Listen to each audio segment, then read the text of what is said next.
Hi darlings, இன்றைக்கி எங்கள் வீட்டில் பூண்டு குழம்பு எப்படி செய்யறது பார்க்கலாமா? ஒரு 30 சின்ன வெங்காயம் பொடிசாக கட் பண்ணி வச்சுருக்கேன், 30 பல் பூண்டு, ஒரு மீடியம் சைஸ் தக்காளி, கருவேப்பிலை, புளி கொஞ்சம் கரைச்சி வச்சுருக்கேன்.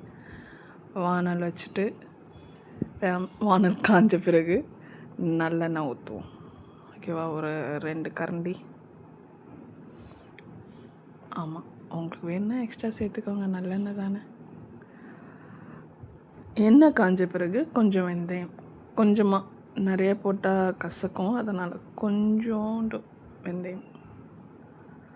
ஓகேங்களா?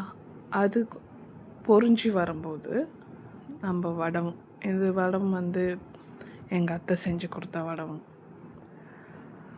ஓகே ஓகே பொரிய ஸ்டார்ட் ஆகிடுச்சு. இப்போ வடவும் போட்டுடலாம்.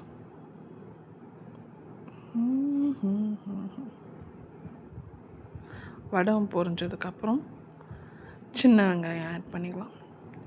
சின்ன வெங்காயம் வந்து நீங்கள் முழுசாகவும் போடலாம்.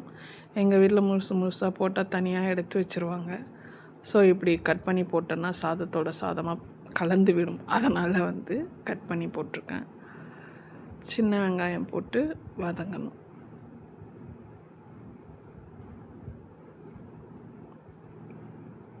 ஓகே, சின்ன வெங்காயம் வதங்கிடுச்சா?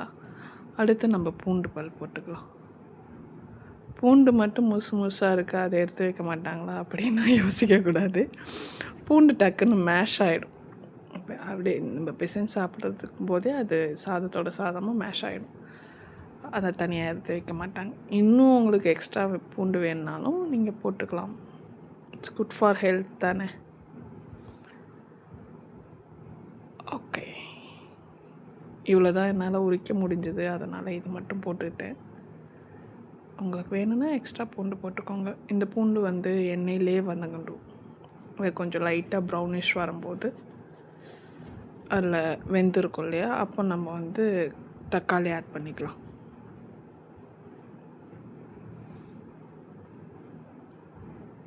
கொஞ்சமாக தக்காளி போட்டால் போதும், ஏன்னா புளியும் ஊற்றுறோம், ரெண்டும் சேர்ந்து புளிப்பு அதிகமாக இடக்கூடாதுல்ல.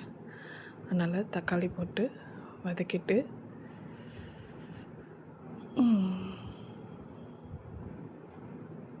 ஓகே, உப்பு போட்டுக்கிறேன் தக்காளி வதங்கிறதுக்காக. போட்டுட்டு ஒரு கிளறி விட்டுருவோம்.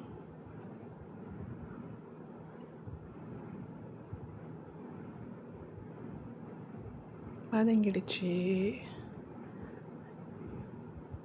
கருவேப்பிலை, எஸ், இந்த டைமில் தான் நான் ஆட் பண்ணுவேன், ஏன்னா அப்போ தான் எனக்கு அந்த கருவேப்பிலோட வாசனை வருது.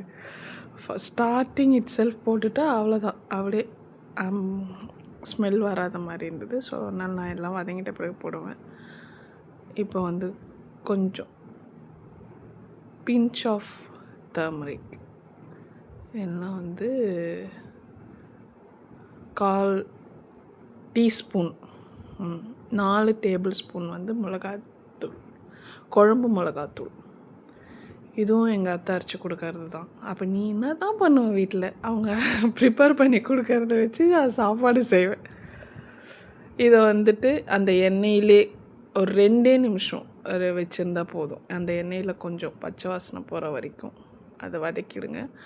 ஃப்ளேம் வந்து கம்மியாக வச்சுக்கோங்க.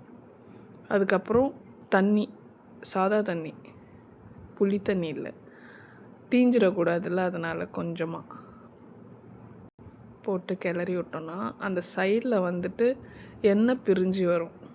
அந்த ஸ்டேஜில் தான் நான் புளி கரைச்சி ஊற்றுவேன். இப்போது வந்துட்டு கிளறி வச்சிட்ட பிறகு பார்த்திங்கன்னா கொஞ்ச நேரத்தில் சைட்லனா எண்ணெய் பிரிஞ்சு வரும்.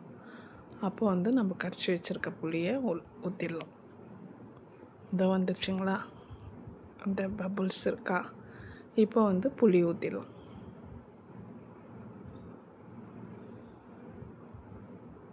நான் புளி அதிகமாக எடுத்துக்கல, நெல்லிக்காய் சைஸ் சொல்லுவாங்கள்ல, அந்த சைஸ் தான் எடுத்துக்கிட்டேன். ரொம்ப புளிப்பாக இருந்தால் வந்து எனக்கு பிடிக்காது, அதனால் வந்து எடுத்துக்கல. இப்போ கிளந்துட்டு உப்பு இந்த ஸ்டேஜில் செக் பண்ணி பார்த்துக்கோங்க. ஏன்னா ஆல்ரெடி தக்காளி வதங்கிறதுக்கு நம்ம உப்பு போட்டிருக்கோம். இந்த ஸ்டேஜில் உப்பு செக் பண்ணி பார்த்துக்கோங்க. கம்மியாக இருந்ததுன்னா போட்டுக்கோங்க. எனக்கு கம்மியாக இருந்துச்சு, அதனால் நான் ஆட் பண்ணிக்கிறேன். இப்போ இது கொதி வந்த பிறகு சிம்மில் வச்சுட்டு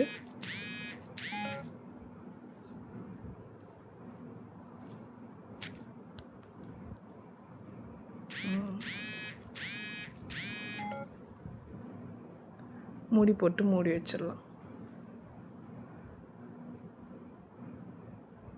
அது ஒரு 10 நிமிஷம் பார்த்திங்கன்னா எண்ணெய் பிரிஞ்சு வந்துருச்சா. இப்போவே பார்க்குறதுக்கு சாப்பிட்ற மாதிரி தான் இருக்குது எனக்கு. இந்த ஸ்டேஜில் வந்து ரவுண்டு வெல்லம் கொஞ்சமாக உங்களுக்கு வேணும்னா நீங்கள் ஆட் பண்ணிக்கோங்க. எனக்கு போட்டு சாப்பிட பிடிக்கும். அந்த புளிப்பு, காரம், இனிப்பு கலந்து சாப்பிட நல்லாயிருக்கும். ஸோ அதனால் கொஞ்சமாக வெல்லம் போட்டுட்டு அதை ஒரு 2-3 மினிட்ஸ் கொதிக்க விடுங்க, வெல்லம் கரையிற வரைக்கும். அதுக்கப்புறம் கேஸ் ஆஃப் பண்ணிட வேண்டியதுதான். அவ்வளோதான், பூண்டு குழம்பு ரெடி.